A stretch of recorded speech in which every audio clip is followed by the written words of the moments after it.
Today is exactly 1 year since I stopped drinking alcohol, which is pretty huge. So in honor of this milestone, I'm going to share the 3 reasons I used to drink as an autistic person, the reason I chose to stop, and why I'll never drink again. Here goes. Number 1, the main reason I used to drink was to quiet my mind. As an autistic person, my brain feels like it's constantly on. Alcohol would slow it down and I would get a break from my own thoughts. The brain feeling like it's always on is actually a common autistic experience. 2, to dull my senses.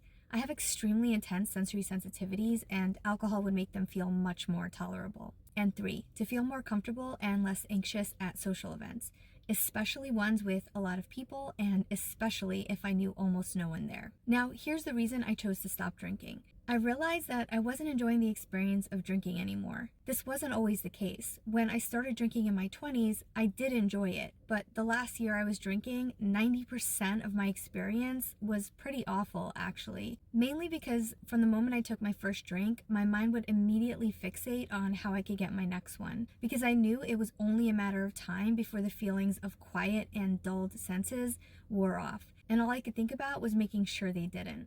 And then there was the in-between drinking times. I had pretty strict rules for myself when it came to drinking. Never during the day, which meant before 5, and never if I knew I needed to drive. So during those in-between times, my brain was constantly thinking about when I'd be able to have my next drink and relax again. Some people call this alcohol noise. And towards the end of my drinking, the noise was constant. So by the end, there truly was no enjoyment in it for me anymore.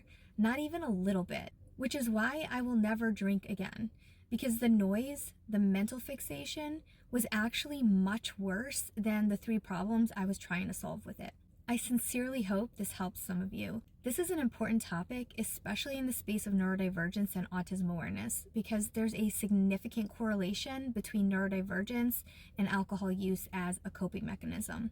I'll link to a study below that talks about this correlation, particularly in the context of autism. Let me know if you'd like me to do a follow-up video digging into the research a bit.